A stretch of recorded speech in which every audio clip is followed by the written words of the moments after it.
फैजान हमेशा जल्दी अमीर बनना चाहता था। उसे मेहनत से ज्यादा शॉर्टकट्स पसंद थे। एक दिन उसके दोस्त ने उससे कहा, सिर्फ थोड़ा सा झूठ बोलना है और पैसा ही पैसा होगा। फैजान चंद लम्हे खामोश रहा, फिर उसने हाँ कर दी। फैजान की जिंदगी बदल गई। चंद ही महीनों में लग्जरी गाड़ियाँ, ब्रांडेड कपड़े और सोशल मीडिया पर हजारों फॉलोअर्स। लोग कहते थे, वाह किस्मत हो तो ऐसी, लेकिन कोई नहीं जानता था कि उसकी कमाई में धोखा शामिल था। इतना पैसा होने के बावजूद फैजान के दिल में सुकून नहीं था। रातों को नींद गायब रहती, हर वक्त अजीब खौफ उसके दिल में रहता।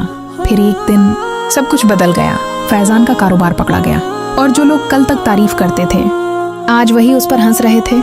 एक रात फैजान मस्जिद के एक कोने में बैठा रो रहा था। उसे अपनी माँ की बात याद आ रही थी, हराम रिज़्क को सुकून छीन लेता है। इमाम साहब उसके पास आए और बोले, अगर इंसान सच्चे दिल से तौबा करे तो अल्लाह उसे माफ़ कर देता है। फैजान की आंखों से आंसू बहने लगे।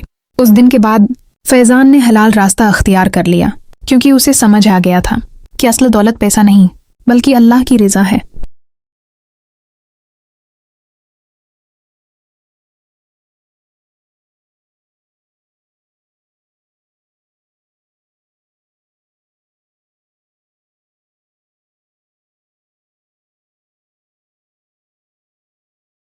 दोस्तों, हराम कमाई वक्ती खुशी दे सकती है, लेकिन हमेशा सुकून छीन लेती है। याद रखें, हलाल रिज़्क़ कम हो तब भी उसमें बरकत होती है।